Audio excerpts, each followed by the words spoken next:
வரைக்கும் எந்த ஜோதிடருமே சொல்லாத ஒரு உண்மை அப்படிங்கிறது அங்கே இருக்குங்க. லாட்ரி சீட்டுக்குன்னு சொல்லி ஜோதிடத்தில் தனியாக யோகம் இருக்கா அப்படின்னா அங்கே கிடையாது. விபரீத ராஜயோகம் தான் அங்கே லாட்ரி சீட்டு யோகம்னு சொல்கிறாங்க. உண்மையாகவே அந்த விபரீத ராஜயோகம் மட்டும் இருந்தால் மட்டுமே என்ன லாட்ரி சீட்டில் மிகப்பெரும் தனம் அப்படிங்கிறதெல்லாம் இங்கே கிடைச்சிடாது. இதுக்கப்புறம் விபரீத ராஜயோகம் இருந்தால் கூட கிடைக்காது அப்படின்னு சொல்கிறீங்களே, இது என்ன லாஜிக் அப்படின்னு நீங்கள் கேட்டிங்கன்னா, இது மாதிரி உள்ளுக்குள்ளே நுணுக்கமான விஷயங்கள் நிறைய இருக்குது. இப்போ அதை எல்லாத்தையுமே ஒன் பை ஒன்னாக நம்ம அங்கே பார்க்க போகிறோம். அதற்கு கூடுதலாக இந்த விபரீத ராஜயோகம் மட்டுமே இருந்துட்டால் கிடைக்காதுன்னு சொன்னதுக்கான காரணம், எந்த ஜோதிடர்களும் இங்கே லாட்ரி சீட்டு யோகம்னா விபரீத ராஜயோகத்தை மட்டுமே தான் பார்ப்பாங்களே தவிர்த்து, நான் அடித்து சொல்கிறேன், இந்தியாவில் உள்ள எந்த உலகத்தில் இருக்கின்ற எந்த ஜோதிடர்களும் இங்கே லாட்ரி சீட்டு யோகம் வேணுங்க, ஷேர் மார்க்கெட்டில் இங்கே பணம் வேணுங்க, அப்போது உங்களுக்கு விபரீத ராஜயோகம் இருக்கா, 6, 8, 12 காம்பினேஷன் எப்படி இருக்குது, இதை மட்டும்தான் பார்ப்பாங்களே தவிர்த்து அதில் பெறக்கூடிய அந்த தனத்தினுடைய அளவு அப்படிங்கிறது மிகவும் அதிகமாக, இந்த தனம் என்பது உங்களுடைய வாழ்வின் மிக பெரும் தனமாக அங்கே அமைய வேண்டும் என்றால் விபரீத ராஜயோகம் மட்டும் போதாது, இதனோடு இணைந்து மகா தனயோகமும் உங்களுடைய ஜாதகத்தில் இருக்க வேண்டும். 2 யோகம் இருக்கணும். சரிங்களா?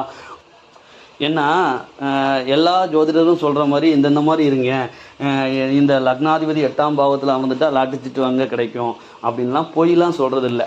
நான் சொல்லக்கூடிய விதிகள் அனைத்தும் இங்கே ஒருவருக்கு பொருந்தி வருமானால் அந்த பொருந்தி வரக்கூடிய அந்த ஜாதகன் நிச்சயமாக 100% மிக பெரும் கோடிகளில் அங்கே லாட்ரி சீட்டின் மூலமாகவோ அல்லது ஷேர் மார்க்கெட்டின் மூலமாகவோ இங்கே தனத்தை பெறுவார்.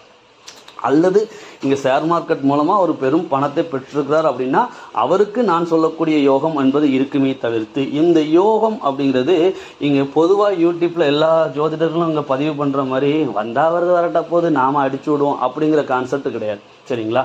கீழே கமெண்ட் போடுவாங்கல்ல, இந்த யோகம்லாம் எனக்கு இருக்குது ஆனால் நான் பிச்சை தான் எடுக்கிறேன் அப்படிமா. உண்மை அதுதான். நீங்கள் சொல்லக்கூடிய ஜோதிடர்கள் சொல்லக்கூடிய அந்த விதிகள் அப்படிங்கிறது அங்கே பூர்த்தி ஆகலை.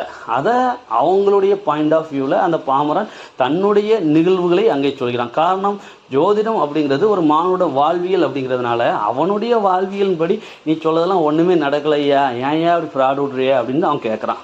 அவனுடைய கேள்வி அப்படிங்கிறது இங்கே உண்மை. சரிங்களா?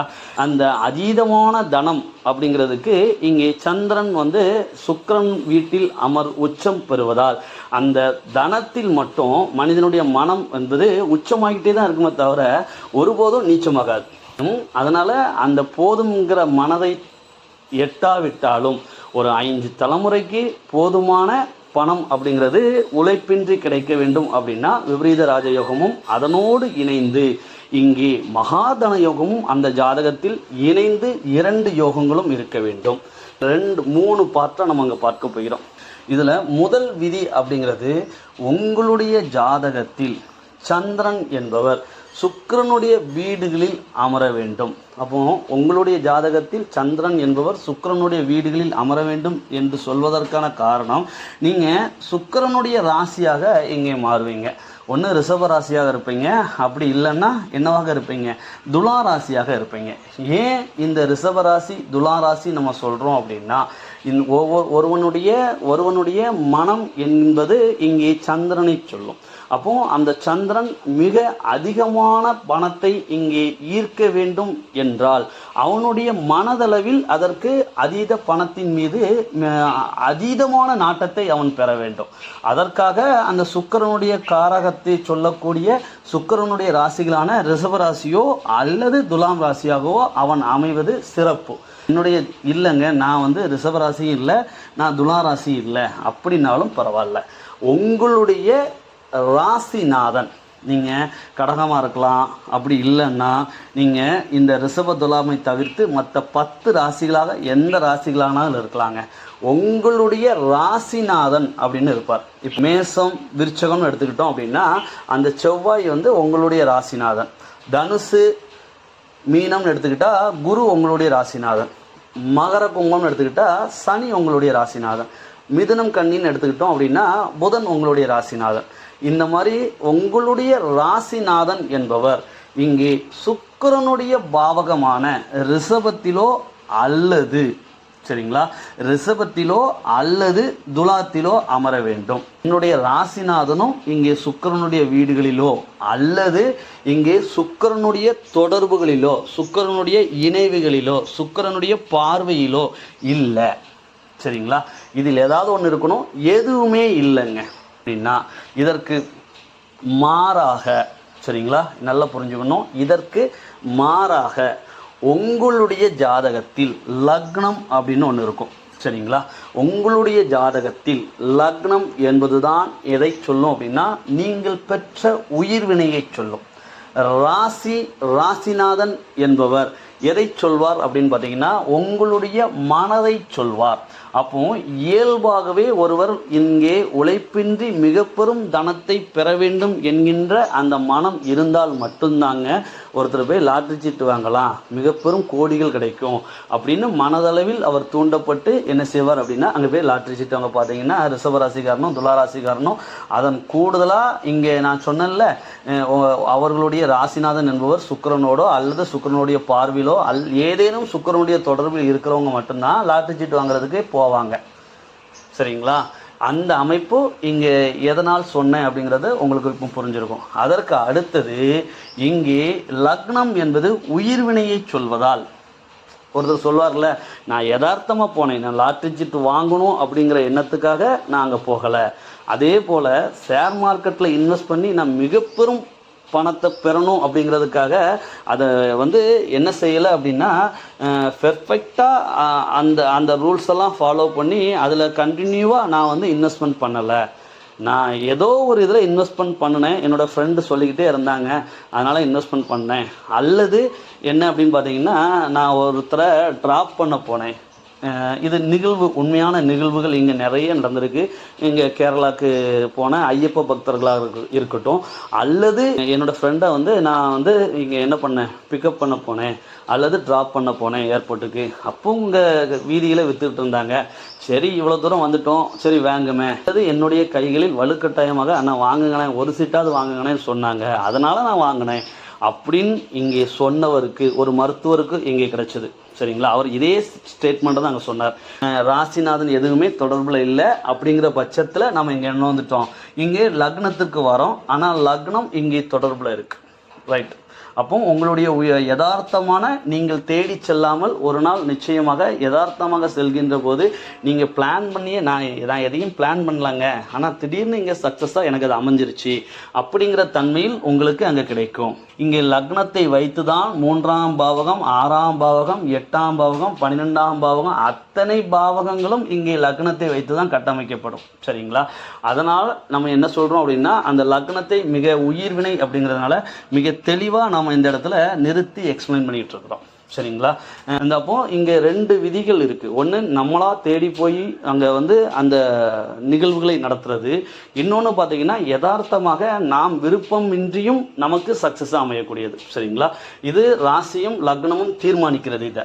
இது ரிஷப லக்னம்னு எடுத்துக்கும். காரணம் ஏன் அப்படின்னு எடுத்துக்கிட்டோம் அப்படின்னா அந்த ரிஷப லக்னத்துக்கு லக்னாதிபதி அப்படிங்கிறவர் இங்கே சுக்கிரனாகவே வந்து விடுவதால் இந்த எக்ஸ்பிளைன் பண்ணதுக்கு ரொம்ப ரொம்ப ஈஸியாக இருக்கும். சரி, ரிஷப லக்னத்தினுடைய லக்னாதிபதி அப்படிங்கிறவர் பொதுவாகவே ரிஷப லக்னத்திற்கு லக்னாதிபதி அப்படிங்கிறவர் இங்கே என்னவாக வேண்டும் அப்படின்னா குருவினுடைய வீடுகளில் அமர்வது தான் இங்கே ராஜயோகம் அப்படின்னு நம்ம ஒரு பதிவு கூட பண்ணிட்டு இருக்கிறோம். அதுதான் இங்கே மிக துல்லியமான ஒரு ஜாதக அமைப்பாகவும் இருக்கும். இங்கே விபரீத ராஜயோகத்தை சொல்ல வேண்டும் அப்படிங்கிறதுனால ரிஷப லக்னத்தினுடைய லக்னாதிபதியான சுக்கிரன் இந்த லக்னத்திற்கு 8ஆம் பாவகமாக வரக்கூடிய குருவினுடைய மூலத்திரிகோண வீடான தனுசில் அமர்ந்திருக்கிறார். சரிங்களா. இப்போ லக்னாதிபதி என்ன பொசிஷனுக்கு வந்துட்டாரு, லக்னத்திற்கு 8ஆம் பாவகத்தில் அமர்ந்துட்டார். 6, 8, 12ஆம் அதிபதிகள் தங்களுக்குள் பரிவர்த்தனையாகவோ அல்லது ஒரு பாவகத்தில் இணைந்தோ இருக்கணும். சரிங்களா. அதற்கு முன்னதாக லக்னாதிபதி 8ஆம் பாவகத்தில் இருக்க வேண்டும் என்று சொல்வதற்கான காரணம் இந்த புவியில் இந்த உயிர் பெற்ற வினை அப்படிங்கிறது இங்கே என்னவாக இருக்கிறது அப்படின்னு பார்த்தீங்கன்னா மிக பெரும் தனத்தை பெறுகின்ற தன்மையும் அதனோடு இணைந்து அந்த 8 என்பது விபரீதமான தனத்தையும் அதீதமான தனத்தையும் இங்கே சொல்லக்கூடியது. ஏங்க 8ஆம் பாவகம் அதீதமான தனத்தை சொல்லக்கூடியது. அது மட்டும் இல்லை, 8ஆம் பாவகம் இங்கே திடீர் விபத்துகளையும் சொல்லக்கூடியது தானே.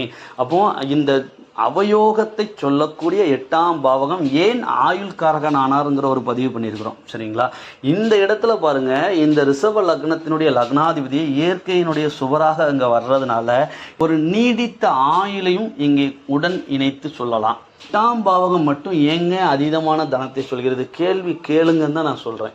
8ஆம் பாவகம் ஏன் அதீதமான தனத்தை சொல்கிறது? 8ஆம் பாவகம் தாங்க இங்கே நேரடியாக ஒரு ஜாதகனுடைய தனப்பாவகம் என்று சொல்லக்கூடிய 2ஆம் பாவகத்தோடு தொடர்பில் இருக்கும். வேறு எந்த பாவகமும் நேர் சமசப்தமாக என்ன இருக்காது அப்படின்னா அந்த 2ங்கிற தனபாவகத்தோடு தொடர்பில் இருக்காது. ஆனால் 8ஆம் பாவகம் மட்டும்தான் நேரடியாக 2ஆம் பாவகத்தோடு இங்கே தொடர்பில் இருக்கும். அந்த 8ஆம் பாவகம் என்பது ஆயுளை சொல்வதால் அவன் ஆயுள் நாள் முழுவதும் செலவு செய்ய முடியாத தனத்தை இங்கே சொல்கிறது 8ஆம் பாவகம். எந்த ஜோதிடத்தையும் கேளுங்க, இதுக்கு உண்மையான பதில் தெரியாது. ஏன் 8ஆம் பாவகம் அதீதமான தனத்தை தருகிறதுன்னா 8ஆம் பாவகம் ஆயுளை சொல்கிறது. ரைட்டா? அப்போ நேரடியான தொடர்பில் இருப்பது 2ஆம் பாவகம். 2ஆம் பாவகம் தனத்தை சொல்கிறது. சரிங்களா? இந்த 8ஆம் பாவகத்தில் உங்களுடைய லக்னாதிபதி போய் அமர்கின்ற போது என்ன நிலை இங்கே ஏற்படும் அப்படின்னா, இப்போ ரிஷபத்திற்கு மட்டும் இல்லை, எந்த லக்னாதிபதியாக இருந்தாலும் 8ஆம் பாவகத்தில் இங்கே அமர்கின்ற போது நேரடியாக 2ஆம் பாவகத்தோடு இங்கே தொடர்பில் இருக்கும். லக்னாதிபதி 8ல் மறைஞ்சிட்டார் அப்படின்னாலே ஃபெயிலியர் தான், லைஃப்பில் வந்து எதுவுமே கிடையாது அப்படின்னு நிறைய ஜோதிடர்கள் சொல்கிறாங்க. இப்போ சொல்லுவாங்க அப்படின்னா 8ல் போய் லக்னாதிபதி உட்காந்துருச்சா அவ்வளோந்தாங்க, வேஸ்ட்டுங்க, நீ பூமியில் பிறந்ததே வேஸ்ட்டு அப்படின்றவானுங்க.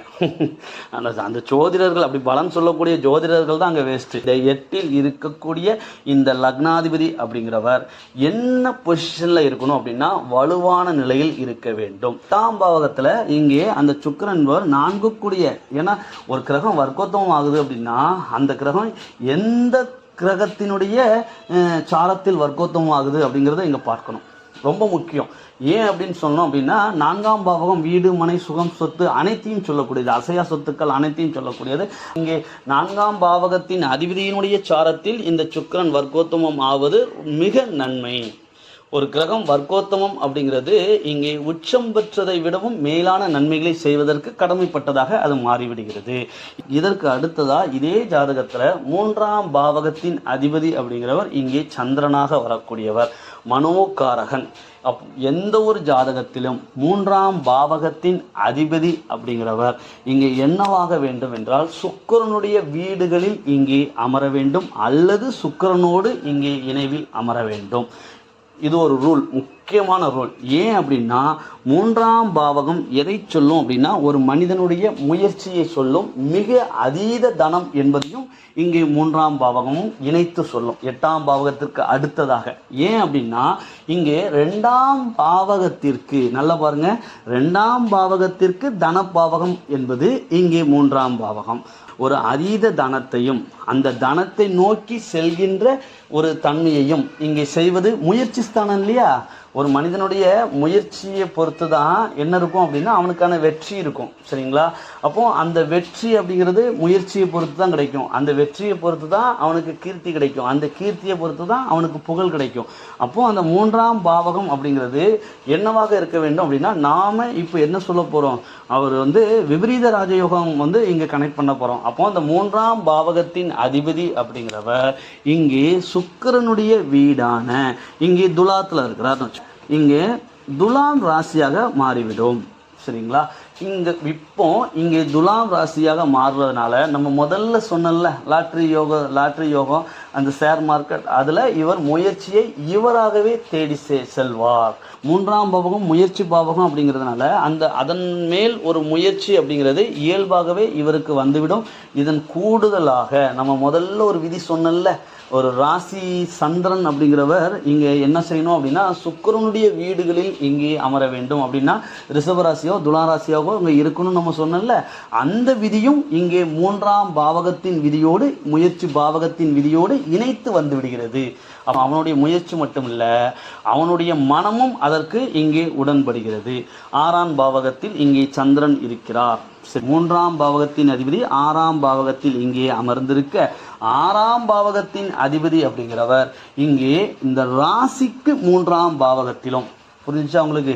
ஏன்னா இங்கே துலா ராசி, அப்போ இந்த துலா ராசிக்கு 3ஆம் பாவகத்திலும் இந்த லக்னத்திற்கு 8ஆம் பாவகத்திலும் இவர் அமர்ந்திருக்கிறார். யார் அமர்ந்திருக்கிறார்? சுக்கிரன் அமர்ந்திருக்கிறார். அப்போ இங்கே சுக்கிரன் ராசிக்கும் லக்னத்திற்கும் அதிபதியாகி அவர் அங்கே ராசிக்கு 3ஆம் பாவகத்திலும் லக்னத்திற்கு 8ஆம் பாவகத்திலும் வலுத்த நிலையில் அங்கே அமர்ந்திருக்கின்றார். சரிங்களா? இதற்கு அடுத்ததாக இப்போ நம்ம யாரை பார்க்க வேண்டும் அப்படின்னா 8ஆம் பாவகத்தின் அதிபதி.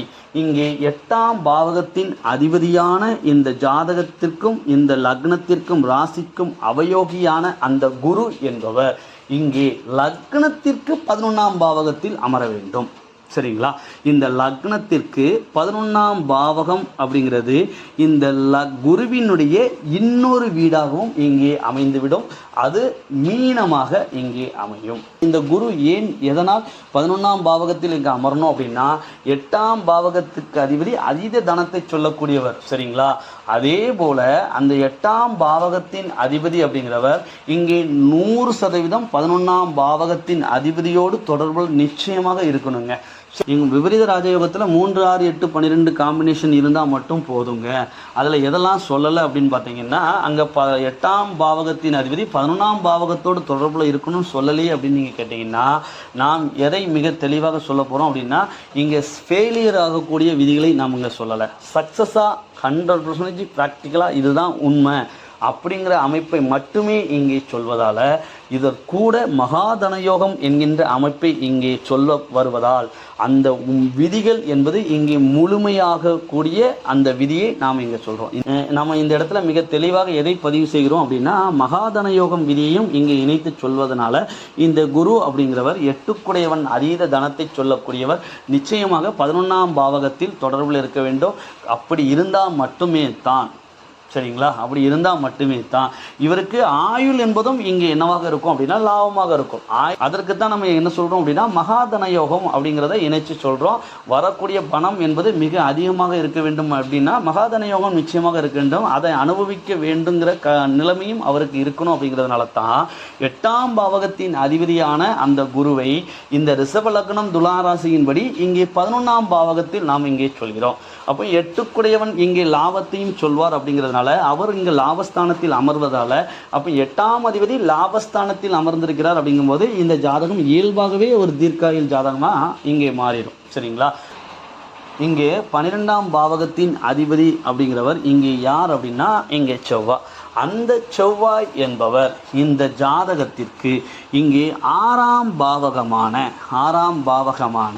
இங்கே துலாத்தில் அமர்ந்திருக்கிறார். இப்போ என்ன ஆச்சு பாருங்க, இந்த ஜாதகத்தை முழுமைப்படுத்தி பாருங்க. 3, 6, 8, 12 காம்பினேஷன் இங்கே வந்துடும். எப்படி வரும் அப்படின்னு பாருங்க. ரிஷப லக்னம் 3ஆம் பாவகத்தின் அதிபதியான சந்திரன் 6ஆம் பாவகத்தில் யாரோடு கூடியிருக்கிறார்? 12ஆம் பாவகத்தின் அதிபதியோடு இங்கே கூடியிருக்கிறார். அப்போ 3, 12 கனெக்டிவிட்டி அந்த இடத்துல வந்துருச்சு. அதே போல 6ஆம் பாவகத்தின் அதிபதியும் அதே நேரத்தில் லக்னாதிபதியும் இந்த ஜாதகத்தினுடைய லக்னத்தின் 8ஆம் பாவகத்தில் இருக்கிறார். அப்போ கனெக்டிவிட்டி வந்துருச்சா? 8ஆம் பாவகத்தின் அதிபதி என்பவர் இங்கே என்ன நிலையில் அமர்ந்திருக்கிறார் அப்படின்னா 11ல் லாபஸ்தானத்தில் இங்கே அமர்ந்திருக்கின்றார். இந்த சுக்கிரன் என்பவர் இந்த குருவினோடு தொடர்பில் இருப்பார்.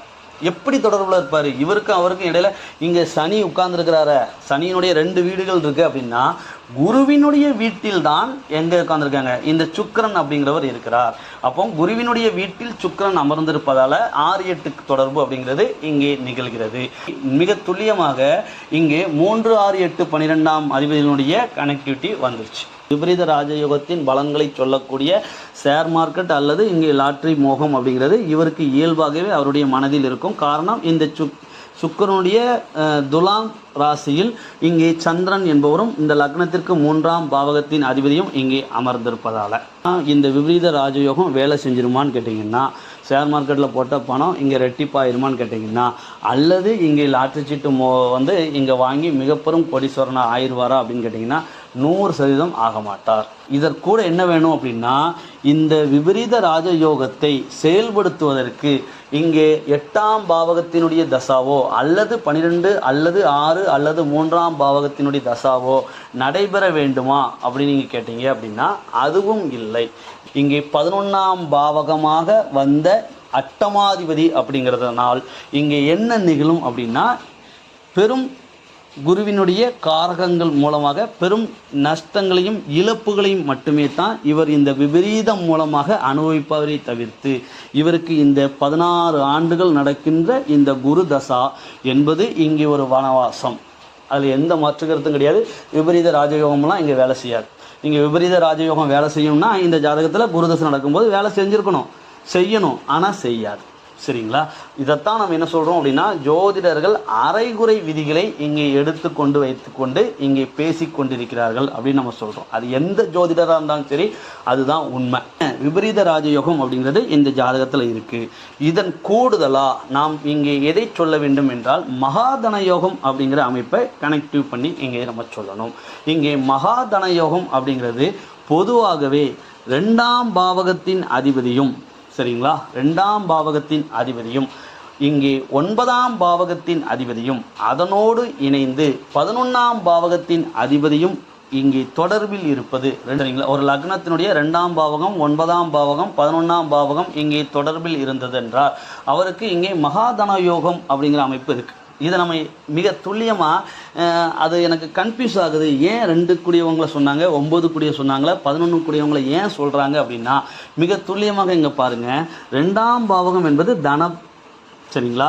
அதற்கு அடுத்தது 9ஆம் பாவகம் என்பது பாக்கியம், 11ஆம் பாவகம் என்பது லாபம். அப்போ இதை அப்படி கனெக்ட் பண்ணுங்கள். தன பாக்கிய லாபம், சரிங்களா. இந்த தன பாக்கிய லாபம் அவருடைய ஜாதகத்தில் இருக்கிறது தான் நாம் மகாதன யோகம் அப்படின்னு இங்கே சொல்கிறோம். இதற்கூட நம்ம இங்கே யாரையும் இணைச்சிக்கலாம் அப்படின்னா, 5ஆம் பாவகத்தின் அதிபதியும் இணைத்து கொள்ளலாம். காரணம் ஏன் அப்படின்னா, அவரும் இங்கே பாக்கியத்தை சொல்வார். இந்த மகாதன யோகத்தில் இங்கே பார்க்க தவறுகின்ற ஒரு பாவகத்தின் அதிபதி யார் அப்படின்னா 10ஆம் பாவகத்தின் அதிபதி. ஏன் 10ஆம் பாவகத்தை இங்கே நம்ம கனெக்ட் பண்ணுறோம் அப்படின்னு பார்த்தோம்னா, இங்கே ஒரு மனிதன் வேலை செய்கிறது மூலமாக மகாதன யோகம்லாம் அவருக்கு கிடைச்சிறதில்ல. அவர் IAS கலெக்டராக இருந்தாலும் அவருக்கு என்ன இருக்காது அப்படின்னு பார்த்தீங்கன்னா, இந்த மகாதன யோகம் அப்படிங்கிறது அவருக்கு வேலை செய்யாது. அப்போது ஒரு மனிதன் இங்கே தொழில் செய்ய வேண்டும், தொழில் செய்தால் மட்டுமே தான் அவருக்கு இங்கே அதீதமான தனம் என்பது இங்கே கிடைக்கும். காரணம் ஏன்னு பாருங்கள், 10ஆம் பாவகம் இருக்கு இல்லையா, அந்த 10ஆம் பாவகத்திற்கு தன பாவகமாக வருவது எது அப்படின்னு பார்த்தீங்கன்னா 11 லாபம். அப்போ தொழில் செய்தால் மட்டுமே தான் இங்கே அவருக்கு தனம் என்பது லாபமாக அமையும். சும்மா ஜோதிடத்தில் வாய்க்கு வந்தது சொல்கிறது ஜோதிடம் கிடையாது. அதை ஜோதிடர்களுக்கு வேணால் சொல்ல தெரியாமல் இருக்கலாமே தவிர்த்து ஜோதிடம்ங்கிறது ஒரு மானுட வாழ்வியல் தான். சரிங்களா? இப்போ 6ஆம் பாவகத்திற்கு அப்போ ஏன் வரல அப்படின்னா, 6க்கு 6ஆக இந்த 11 வந்துடுறதுனால இங்கே அடிமை வேலை என்று சொல்லக்கூடிய இங்கே வேலை செஞ்சால் நமக்கான ஊதியம் அப்படிங்கிற வேலையை செய்கிற யாருக்கும் இந்த மகாதன யோகம் இங்கே வேலை செய்யாது. நாம் இந்த இடத்துல பார்க்கின்ற போது மகாதன யோகத்தை மட்டும் நம்ம இங்கே பார்க்கல, அதற்கூட விபரீத ராஜயோகமும் சொல்ல போகிறோம். அப்படிங்கிறதுனால விபரீத ராஜயோகத்தினுடைய அமைப்பை முதல்ல கொடுத்துட்டோம். அதற்கு அடுத்ததாக ராஜயோகம் என்பது இந்த ஜாதகத்தில் ஏற்கனவே இருக்குது. இதனோடு நம்ம என்ன செய்யணும் அப்படின்னா, மகாதன யோகத்தை இங்கே கனெக்ட் பண்ண போகிறோம். இங்கே 2ஆம் பாவகத்தின் அதிபதி என்பவரும் 5ஆம் பாவகத்தின் அதிபதி என்பவரும் இங்கே ஒருவரே. அவர் யார் அப்படின்னு கேட்டிங்கன்னா, இந்த லக்னத்தினுடைய யோகாதிபதியான புதன். அந்த புதன் என்பவரை இந்த ஜாதகத்தில் விருச்சக மனையில் இங்கே நம்ம அமர்த்தலாம். சரிங்களா? விருச்சக மனையில் இங்கே அமர்த்தலாம். தவறானா தவறே இல்லை. சரிங்களா? ஏன் தவறில்லை அப்படின்னா, இங்கே பாருங்க, 2ஆம் பாவகத்தின் அதிபதியான இந்த புதன் என்பவர் நேரடியாக லக்ன பாவகத்தோடு தொடர்பு கொள்வார். சரிங்களா? லக்னத்தினுடைய லக்னாதிபதி, ராசியினுடைய ராசி அதிபதி நேரடியாக 8ஆம் பாவகத்திலிருந்து இங்கே தனபாவகத்தை தொடர்பு கொள்கிறார். அதே போல 2ஆம் பாவகத்தினுடைய அதிபதி என்பவர் நேரடியாக லக்ன பாவகத்தோடு தொடர்பு கொள்கிறார். அப்போ இது ஒரு நல்ல பொசிஷன். அப்படிங்கிறதுனால இந்த புதனை இந்த இடத்துல நம்ம கொடுக்குறோம் விருச்சகத்தில். இதற்கு கூடுதலாக இந்த ஜாதகத்தினுடைய 9ஆம் பாவகத்தின் அதிபதியான, அதே நேரத்தில் 9-10 சரிங்களா, 9-10 இந்த லக்னத்திற்கு ரியல் ஹீரோவான ராஜ யோகாதிபதியான இங்கே சனியினை இதே 7ஆம் பாவகத்தில் புதனோடு இணைத்து சொல்கிறோம். சனி என்பவர் 9-10 இந்த லக்னத்தினுடைய முதல் நிலையான ராஜ யோகாதிபதி சனி தான். ரெண்டாவது தான் புதன் வருவார். எல்லாரும் என்ன கன்ஃபியூஸ் ஆகுறாங்கன்னா, ரிஷப லக்னத்துக்கு இங்கே புதன் தான் யோகாதிபதி, சனி வந்து 2ஆம் நிலை யோகாதிபதி அப்படிங்கிறாங்க. காரணம், இங்கே ஸ்திர லக்னம் அப்படிங்கிறதுனால இங்கே பாதகாதிபதியாக வர்றார். கிடையாது. சரிங்களா? அது நம்ம ஒரு பதிவு பண்ணியிருக்கிறோம், அதில் பாருங்கள். இப்போ அதை ரொம்ப லாங்காக போகும் அப்படிங்கிறதுனால அது நமக்கு தேவையில்லை. ஆனால் என்ன அப்படின்னா, மிக உன்னதமாக ஒன்றை மட்டும் நமக்கு தெரிஞ்சுக்குவாங்க. இங்கே ரிஷப லக்னம் அப்படிங்கிறது இபிஎஸ் உடைய ஜாதகத்தில் ரிஷப லக்னம் தான். அவருக்கு இங்கே சனி தசையில் ராகு புத்தியில் தான் இங்கே சாத்தியமே இல்லைன்னு சொல்லக்கூடிய இபிஎஸ் அவர்கள் முதல்வர் ஆவதற்கு ஒரு மாதத்திற்கு முன்னாடி போய், ஐயா நீ முதல்வராக போகிற அப்படின்னு சொன்னால் அவரே மனநல மருத்துவமனையில் கொண்டு போய் சேர்த்துருப்பார். அதுதான் இங்கே நிகழ்வுகள் நடந்திருக்கும். ஆனால் அவருக்கு ஏன் நிகழ்ந்தது அப்படின்னா, இந்த சனி தசையினுடைய இங்கே ராகுவினுடைய புத்தியில் அங்கே அந்த லக்னத்தினுடைய யோகாதிபதி என்பவர் எலெக்ஷன்லாம் கிடையாது. ஐயோ உனக்கு எலெக்ஷன் கிடையாது, ஒன்றும் கிடையாது, நான் கொடுக்கணும் முடிவு பண்ணிட்டேன். நிகழ்வில் சாத்தியமில்லாதது அனைத்தையும் செய்யக்கூடியது தாங்க ஜாதகம். சரிங்களா? சாதகமாக நடக்கக்கூடியதை மட்டும் இப்போ ஜோசியம் பார்க்கறவங்க எல்லாருமே சாதகமாக இருக்குமா அப்படிங்காங்க. சாதகமாக இல்லாததையும் சொல்வதும் ஜோதிடம், அதே நேரத்தில் சாத்தியமே இல்லாததையும் இங்கே நிகழ்த்துவதும் அதே ஜாதகம்தான். மாற்ற முடியுமானா மாற்றவும் முடியாது. ஒரு மனிதன் உன்னுடைய வாழ்வில் உன்னுடைய உயிர் பெற்ற பிரபஞ்சத்தினுடைய வினை என்பது இந்த ஜாதகத்தின் மூலமாக மெஷர்மெண்ட் பண்ணலாம். சரிங்களா? ஆனால் மாற்றி அமைக்க முடியாது. சரி, மகாதன யோக அமைப்புக்குள்ளே நாம் இங்கே வரலாம் இந்த ஜாதகத்தின்படி. அதனால் இங்கே ஒரு ரிஷப லக்னத்திற்கு சனிதான் இங்கே முதல்நிலை யோகாதிபதி அப்படிங்கிறதுனால அந்த சனி இங்கே புதனோடும் இணைந்திருக்கின்றார். இந்த சனியை இங்கே புதனோடு இணைந்திருக்கிறார் அப்படிங்கிறத விட இன்னொரு நல்ல விஷயம் இங்கே என்ன அப்படின்னா, சனி 7இல் திக்பலம் பெறுவார். அப்போ இந்த சனி இங்கே திக்பலம் பெற்ற நிலையில் இங்கே அமர்ந்து இங்கே ஜாதகத்தினுடைய 2 மற்றும் 5ஆம் அதிபதியோடு 9 மற்றும் 10ஆம் அதிபதியான இந்த சனி இங்கே இணைந்திருக்க, இந்த சனியினை இங்கே குரு என்பவர் நேரடியான 9ஆம் பார்வையில் இங்கே பார்ப்பார். சரிங்களா? அப்போ மகாதன யோகம் அப்படிங்கிற அமைப்பும் இங்கே சக்ஸஸ் ஆயிடுது. மகாதன யோகத்தில் இன்னொன்று சொல்லுவாங்க இந்த ஜாதகத்தில் என்ன அப்படின்னா, இதைத்தான் நம்ம சொன்னோம். லக்னாதிபதி 8ல் மறைஞ்சிருச்சுங்க, இங்கே யோகம் இல்லைன்னு மறுக்க முடியாது. ஏன்னா அவர் 6ஆம் அதிபதி 8ல் மறைகிறார். அப்போ இங்கே என்ன சொல்லுவாங்கன்னா, மகாதன யோகம் இவனுக்கெல்லாம் வேலை செய்யாது. ஏன் வேலை செய்யாது அப்படின்னு கேட்டிங்கன்னா, சுக்கிரன் 8ல் மறைஞ்சிட்டாருங்க, வேற எப்படிங்க வேலை செய்யும் அப்படிம்பாங்க. ஒரு பிரபலமான ஜோதிடருடைய டைலாக் என்னன்னா, கை இருக்குங்க கால் இருக்குங்க, தலை இருக்கணுங்க ஒழுங்கா அப்படிம்பார். சரிங்களா? கை இருக்கும் கால் இருக்கும் தலை இருக்கும் எல்லாமே இருக்கணுங்கய்யா. ஆனால் அவன் உயிர் வாழ்வதற்கு 6ஆம் அதிபதி டம்மியாக இருக்கணுங்கய்யா. அதனால தான் நம்ம மிக துல்லியமாக ரிஷப லக்னம் மற்றும் விருச்சக லக்னத்தினுடைய லக்னாதிபதியே இங்கே 6ஆம் பாவகத்தின் அதிபதியாகவும் இங்கே வருவதால் ஒரு ஜாதகத்தின் முதல்நிலை ராஜ யோகாதிபதி என்பவர் இங்கே 9ஆம் அதிபதி, அதற்கு நேர் தலைகீழான மதிப்பை கொண்டு 6ஆம் அதிபதி என்பவர் இங்கே அவயோக பலன்களை மட்டுமே செய்வதற்கு கடமைப்பட்டவர் என்படுகிறதுனால இங்கே அவர் நிச்சயமாக ரிஷப லக்னத்திற்கு இங்கே 8ஐயும் 11 ஆயிலையும் சொல்லக்கூடிய குருவினுடைய கண்ட்ரோலில் அமரணும். லக்னத்தினுடைய லக்னாதிபதி என்பவர் இங்கே 8ஆம் பாவகத்தில் அமர்ந்திருந்தாலும் கூட இங்கே என்ன அப்படின்னு பார்த்தீங்கன்னா, அந்த 11ஆம் பாவகத்தில் இருக்கின்ற அந்த குருவினுடைய இன்னொரு வீடான மூலத்திரிகோண வீடான தனுசில் தான் இங்கே அமர்ந்திருக்கிறார். அப்படிங்கிறதுனாலையும் நாம் இதுக்கு முன்னாடி என்ன சொன்னோம் அப்படின்னா, இவர் அந்த சுக்கிரன் வந்து உத்திராடம் 1ஆம் பாதம் அப்படின்னு நம்ம எடுத்துக்கிட்டோம் அப்படின்னா இங்கே வர்க்கோத்தம நிலையிலும் அமர்ந்திருக்கிறார். அப்படிங்கிறதுனால இவர் உச்சம் பெற்றதை விட மேன்மையான நிலையில் இங்கே அமர்ந்திருக்கிறார். அது மட்டும் இல்லை, வீடு கொடுத்தவர் இங்கே 11ஆம் பாவகத்தில் ஆட்சி பெற்ற நிலை. தனயோகம் என்று சொல்லக்கூடிய இந்த அமைப்பில் 2, 9, 11 அமைப்பில் 11ஆம் பாவகத்தின் அதிபதியான குருவினுடைய இன்னொரு வீட்டில் அவர் அமர்ந்திருப்பதால் வலுப்பெற்ற மகாதன யோகம். சரிங்களா? அப்போ இங்க விபரீத ராஜயோகமும் இந்த ஜாதகத்தில் இருக்கு, மகாதன யோகமும் இந்த ஜாதகத்தில் இருக்கு. இவர் இப்போது மிக பெரும் தனத்தை இங்கே ஷேர் மார்க்கெட் மூலமாகவோ அல்லது லாட்டரி சீட்டு மூலமாகவோ இவர் பெற்று விடுவாரான்னு கேட்டிங்கன்னா இப்போதும் இல்லை. நீ என்னதான் ஏன் சொல்ல வர, இங்கே வந்து விபரீத ராஜயோகத்தில் இருந்தால் கிடைக்கும்னு எல்லாமே அதான் சொல்கிறான். விபரீத ராஜயோகத்தில் ஒன்று இருந்தாலே கிடைக்குங்க, நீ அதுவும் இங்கே இல்லைங்க. அதுக்கப்புறம் நீ என்ன சொல்கிற அப்படின்னா மகாதன யோகம் இருந்துட்டா இருக்குன்னு. இப்போ மகாதன யோகமும் விபரீத ராஜயோகமும் ரெண்டும் இருக்கக்கூடிய ஒரு ஜாதகத்தை சொல்லி அப்பவும் கிடைக்காது இங்கேயே.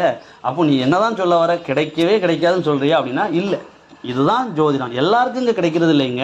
தமிழ்நாட்டில் ஒரு 7 கோடி மக்கள் இருக்காங்கன்னா 7 கோடி மக்களுக்கும் இங்கே லாட்ரி சீட்டோ அல்லது இங்கே வந்து ஷேர் மார்க்கெட் மூலமாகவோ வந்து மிக பெரும் அது கிடைக்கும். 1000 2000 3000 கிடைக்கிறதுல நம்ம பற்றி இங்கே பேசவே இல்லை. அந்த சப்ஜெக்டை நமக்கு எடுக்கவே இல்லை. அதை தான் வந்து இங்கே சொல்லிட்டு இருக்காங்களா, லக்னாதிபதி 8ல் இருந்தாலே உங்களுக்கு விபரீத ராஜயோகம் கிடைக்கும்னு சொல்கிறாங்கல்ல, அந்த மாதிரி ஜோதிடர்கள் சொல்லக்கூடியது. நாம் மிக பெரும் தனத்தை இங்கே வந்து இங்கே சொல்கிறோம். சரிங்களா? அந்த அரைகுறையான விதிகளை நம்ம இங்கே சொல்லலை, முழுமையான விதிகளை நம்ம இங்கே சொல்கிறோம். அப்படிங்கிறதுனால கோடிகளில் பணத்தை சொல்லக்கூடிய இந்த யோகம் அப்படிங்கிறது தமிழ்நாட்டில் ஒரு 7 கோடி மக்கள் இருக்கிறாங்க அப்படின்னா அனைவருக்கும் இங்கே வந்து உழைப்பின்றி கிடைக்கக்கூடிய அமைப்பில் இங்கே ஷேர் மார்க்கெட் மூலமாகவோ அல்லது இங்கே லாட்டரி சீட்டு மூலமாகவோ கோடிகளில் இங்கே வந்து பரிசு கிடைக்குதா, லாபம் கிடைக்குதா அப்படின்னா இல்லை. முதல்ல விபரீத ராஜயோகம் அப்படிங்கிறது எதை சொல்லும் அப்படின்னு பார்த்தீங்கன்னா, அப்போ எதிரிகளிடமிருந்து அதீதமான தனத்தை இழுத்து வருவதற்கான முயற்சியும், அதுதான் இங்கே 6 8 3 இதெல்லாம் இணைத்து சொல்கிறது. அப்போ 12 ஏங்க சொல்லுது அப்படின்னு கேட்டிங்கன்னா, நீங்கள் அடுத்த ஒரு எதிரிகளிடமிருந்து பணத்தை, எதிரிகள்னு கூட இந்த இடத்துல சொல்ல வேண்டாம், போட்டியாளர்கள்னு வச்சுக்கோங்க. அவங்க 6ஆம் அதிபதி தான் போட்டியாளர்களும் வருவாங்க. அப்போ இந்த போட்டியாளர்களிடமிருந்து இங்கே அவர்களுடைய மிக பெரும் தனங்களை, ஏன்னா போட்டியாளர்கள் அனைவருடைய பணம் உங்களுக்கு சேரும்போது உங்களுடைய ஆயுளுக்கு போதுமான அந்த தனம் உங்களுக்கு கிடைக்கும். அப்படின்னா எதிரிகளுக்கு அப்போ என்ன ஆகும்? விரயமாகும். அதுதான் நம்ம என்ன சொல்கிறோம், 3 6 8 12ஆம் அதிபதிகள், 3 6 8 12ஆம் அதிபதிகள் இங்கே இணைவது ஏன் விபரீத ராஜயோகம் அப்படின்னு நம்ம சொல்கிறோன்னா அதுக்கு ஒரு அர்த்தம் சொல்லணும். சரிங்களா? இங்கே வந்து மிக அதீதமாக இங்கே தனங்களை பெறுவதற்கான அமைப்பு தான் இங்கே இருக்குதுங்க. மகாதன யோக கனெக்டிவ் உள்ளதுனங்க இங்கே இருக்குது. வேறங்க என்னையா குறைச்சல் அப்படின்னு நீங்கள் கேட்டிங்கன்னா, இதற்குத்தான் நம்ம என்ன சொல்லணும் அப்படின்னா சாரம் பார்க்க வேண்டும். இந்த ஜாதகத்தில் புதன் அப்படிங்கிறவர் இங்கே தன்னுடைய சுயச்சாரமான கேட்டை 3ஆம் பாதத்தில், இது ஒரு உண்மை ஜாதகங்கிறதுனால அந்த அமைப்பை சொல்கிறோம், கேட்டை 3ஆம் பாதத்தில் இங்கே அமர்ந்திருக்கிறார். அப்போ ஒரு 26 டிகிரியில் இங்கே இருப்பார். சரிங்களா? இங்கே கோண அளவும் முக்கியம், அதையும் இங்கே சேர்த்து சொல்கிறேன். அதற்கு அடுத்தது இங்கே பார்த்தீங்க அப்படின்னா சனி என்பவர் ஒரு 29 பாகையில் இங்கே அமர்ந்திருக்கிறார். கேட்டை 4ஆம் பாதத்தில் இங்கே அமர்ந்திருக்கின்றார். இது என்னவாக நம்ம எடுக்கலாம் அப்படின்னா ஆத்மகாரகன் அப்படிங்கிறது இந்த ஜாதகத்தில் இங்கே சனியாகத்தான் வருவார். அமர்த்திய காரகன் ஆத்மகாரகன்கிற ஒரு விதி இருக்குல்ல. அப்போ இந்த ஜாதகத்தில் இன்னொரு விதியும் இங்கே சக்ஸஸ் ஆகும் பாருங்க. இந்த லக்னத்திற்கு ராஜயோகாதிபதியே ஆத்மகாரகனாகவும் இங்கே வந்து விடுவார். சரிங்களா? இப்போ ஆத்மகாரகனுடைய கான்செப்ட் நமக்கு இங்கே தேவையில்லை. இருந்தாலும் அந்த விதியும் இங்கே சக்ஸஸ் ஆகும் அப்படிங்கிறதெல்லாம் நம்ம சொல்கிறோம். அந்த ஆத்மகாரகன் அப்படிங்கிற அமைப்பும் இந்த ஜாதகத்தில் சனியே இங்கே அமைந்திருக்குது அப்படிங்கிறதையும் இங்கே சொல்கிறோம். சரிங்களா? இங்கே குரு 11ஆம் பாவகத்தில் இருக்கின்ற அந்த 11ஆம் அதிபதி குரு என்பவர் இங்கே ரேவதி 3ஆம் பாதத்தில் 26 பாகையில் இங்கே இருப்பார். ரேவதி 3ஆம் பாதம் அப்படிங்கும்போது இங்கே 26 பாகை ஆயிரும். அப்போ 26 பாகையை இங்கே துல்லியமாக சொல்வதற்கு காரணம், இங்கே குரு என்பவர் இந்த லக்னத்தினுடைய தனாதிபதியுடைய சாரத்தில் இருந்து, தனாதிபதி புதன் தன்னுடைய சுயச்சாரத்தில் இருந்து இங்கே அவரும் 26 பாகை, இவரும் 26 பாகை. அப்போ இந்த பார்வை அளவு, குருவினுடைய பார்வை அளவு அப்படிங்கிறது துல்லியமாக இங்கே ஒரு பாகை கூட விலகாமல் இங்கே இருக்கும். அதனோடு இணைந்து இங்கே சனி என்பவர் 29 பாகையில் இருப்பதால் இங்கே குருவினுடைய பார்வை என்பது இங்கே 3 பாகைக்குள் இங்கே சனி பெறுவார். அதே போன்று இந்த புதனோடு இணைவிலும் 3 பாகைக்குள் இங்கே இருப்பார். இப்போ புரிஞ்சிச்சா? இப்போ பாகை அளவு ஏன் சொன்னோம், வலுப்பெற்ற குருவினுடைய பார்வை இந்த ஜாதகத்திற்கு அமைய பெற்றிருக்கிறது அப்படிங்கிறதையும் சொல்றதுக்காகத்தான் இங்கே பாகை அளவை நட்சத்திரத்தினுடைய இங்கே கிரகத்தினுடைய சாரத்தை சொல்லும் போது இணைத்து சொன்னோம். சரிங்களா? இது பொதுவாக ராகு கேதுக்கள் அப்படிங்கிறது 3 6 11ஆம் பாவகத்தில் இருப்பது நல்லது அப்படிம்பாங்க. இங்கே ராகுவை 11ஆம் பாவகம் குருவினுடைய பாவகத்திலே இங்கே சொல்லிடலாம். இன்னொன்று பார்த்தீங்கன்னா பாகையை சொன்னதனால் ராகுவை இங்கே சொல்கிறேன். இப்போ இந்த இல்லைன்னா என்ன சொல்லிடுவாங்கன்னா ராகுனால கிரகணம் அப்படிங்கிறது வந்துடும். இந்த ராகு 4 டிகிரியில் இருக்கிறார்னு வச்சுவாங்க, சனியினுடைய சாரத்தில் இருக்கிறார். அப்போ இங்கே இந்த ராகுவிடம் இருந்து இந்த குரு என்பவர் என்ன பொசிஷனுக்கு வந்துடுவார்னு பார்த்தோன்னா 22 பாகைக்கு மேல் வருவதால் இங்கே கிரகணம் என்பது இங்கே கிடையாது. அதற்கு அடுத்ததாக இங்கே ராகு அப்படின்னா 5ல் கேது. இப்போ இந்த 5ல் கேது என்பது இங்கே இன்னொரு பொசிஷனும் இங்கே கிடைக்கும். அது குருவினுடைய பார்வையை சொல்கின்ற போது அதுவும் இந்த ஜோதிடத்தில் மிக பெரும் தனத்தை பெறுவதற்கு அந்த அமைப்பும் இங்கே வேணும். சரிங்களா? அதுவும் இந்த ஜாதகத்தில் இருக்கிறது. இதற்கு கூடுதலாக 4ஆம் பாவகத்தின் அதிபதி சூரியன் என்பவரையும் இங்கே 8ஆம் பாவகத்தில் இணைச்சிடலாம். சரிங்களா? இங்கே 8ஆம் பாவகத்தில் அந்த சூரியன் என்பவரும் இங்கே அமர்ந்திருக்கிறார். இது ஒரு உண்மை ஜாதகம் அப்படிங்கிறதுனால 8ஆம் பாவகத்தில் அங்கே சூரியனும் அமர்ந்திருக்கிறார். இந்த நவாம்சத்தில் இங்கே குரு புதன் கேது இணைவின்படி இங்கே இன்னொரு யோகம் என்பது இந்த இடத்தில் வலுப்பெறுகிறது. அது என்ன யோகம் அப்படின்னா கேள யோகம். சரிங்களா? அந்த கேள யோகம் குரு தசையில் வேலை செய்யுமானா செய்யாது. இருப்பினும் இந்த கேள யோகம் அமைப்பும் இந்த ஜாதகத்தில் இருக்கிறது அப்படிங்கிறத நம்ம சொல்றோம். மிக அதிகமான தனத்தை சொல்லக்கூடிய 8ஆம் அதிபதியே இங்கே 11 கூடிய லாபஸ்தானத்தில் அமர்ந்து அந்த குரு என்பவர் இங்கே தன்னுடைய 5ஆம் பார்வையால் இங்கே கடகத்தை பார்க்கிறார். இந்த லக்னத்திற்கு 3ஆம் பாவகத்தை பார்க்கிறார். அதற்கு அடுத்ததாக நேர் சமசப்தம தொடர்பில் 7ஆம் பார்வையாக இங்கே கன்னியில் அமர்ந்த இந்த கேதுவை பார்க்கிறார். கன்னியில் இங்கே கேது அமர்வது இங்கே யோகம். அந்த கேதுவினை இந்த குரு என்பவர் நேரடியாக 7ஆம் பார்வையால் இங்கே பார்க்கிறார். அப்பவும் இங்கே என்ன யோகம் இங்கே இணைகிறது அப்படின்னா கேள யோகமும் இங்கே விபரீத ராஜயோகம் மகாதன யோகத்தோடு இணைந்து கேள யோகமும் இங்கே இணைகிறது. ஆனால் கேள யோகத்தினால் இங்கே பலன் என்பது இங்கே இல்லை. அதையும் நீங்க புரிஞ்சுக்கணும். சரிங்களா? ஏன்னா குரு இங்கே அட்டமாதிபதித்துவம் அப்படிங்கிறதுனால இந்த குரு அப்படிங்கிறவருடைய தசை வரக்கூடாது. இந்த லக்னத்திற்கு இந்த குரு அனைத்தையும் கட்டமைத்தாலும் இந்த லக்னத்தின்படி இந்த ஜாதகத்துல இந்த குரு அப்படிங்கிறவர் தான் இங்க ஒரு மெயின் ஹீரோவாகவே இருந்தாலும் இந்த லக்னத்திற்கு ஆதிபத்தியத்தின்படி, சரிங்களா, ஆதிபத்தியத்தின்படி இந்த குருவினுடைய தசா என்பது நன்மை செய்யாது. அதனுடைய பார்வைகள் அப்படிங்கிறது மற்ற கிரகங்களுடைய தசாவில் அதனுடைய பார்வைகள் அப்படிங்கிறது இங்கே நன்மை செய்யும் அப்படிங்கிறத நீங்க புரிஞ்சுக்கணும்.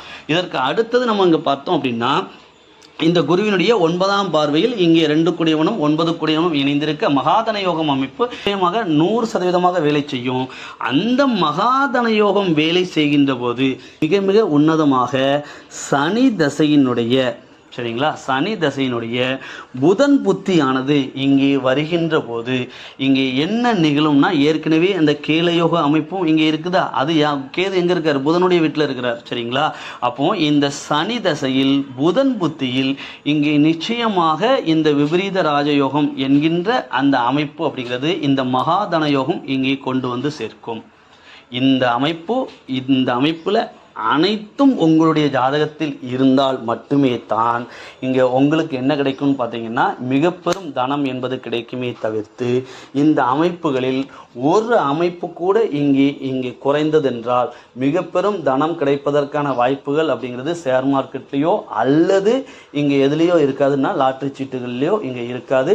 தேவையில்லாமல் நீங்கள் என்ன செய்யாதீங்க, கண்ட ஜோதிடர்கள் பேச்சை கேட்டு நீங்கள் நமக்கு கிடைச்சிரும் சொல்லிட்டு உங்களுக்கு முயற்சி பண்ணாதீங்க. முயற்சி பண்ணுவீங்க, உங்களுடைய ஜாதகத்தில் 3ஆம் அதிபதி இங்கே சுக்கிரனோட தொடர்பிலோ அல்லது உங்களுடைய ராசியின்படி, என்ன மனோக்காரகன்ல ராசியின்படி இங்கே ரிஷப ராசியோ துலா ராசியோ இல்லைன்னா உங்கள் ராசிநாதன் சுக்கிரனோட தொடர்பில் இருந்ததுன்னா லாட்டு சீட்டு வாங்கிட்டே இருப்பீங்க. உங்களுக்கு கொஞ்சம் யோக தசை இருந்துச்சு அப்படின்னா என்ன செய்யும் அப்படின்னு பார்த்தீங்கன்னா ஒரு அளவுக்கு வெளியில் சொன்னால் சரி ரைட்டு ஓகே பரவாயில்ல அப்படிங்கிற அளவுக்கு பணத்தை பெறுவீங்களே தவிர்த்து மிக பெரும் தனங்கள் உங்களுடைய வாழ்வில் இங்கே அதான் சொல்லலாம் 8ஆம் பாவகத்துக்கு அதிபதி இங்கே 11ஆம் பாவகத்தின் அதிபதியாகவும் வர்றார். அப்போ இங்கே என்ன அப்படின்னா தன்னுடைய ஆயுள் முழுவதும் இந்த தனம் என்பது போதும் அப்படிங்கிற அளவிற்கு இங்கே தனத்தை கொடுக்கின்ற அளவிற்கு இங்கே மிக பெரும் தனம் அப்படிங்கிறத இங்கே நீங்கள் ஷேர் மார்க்கெட்லேயோ லாட்ரி சீட்லேயோ நீங்கள் வாங்க மாட்டீங்க.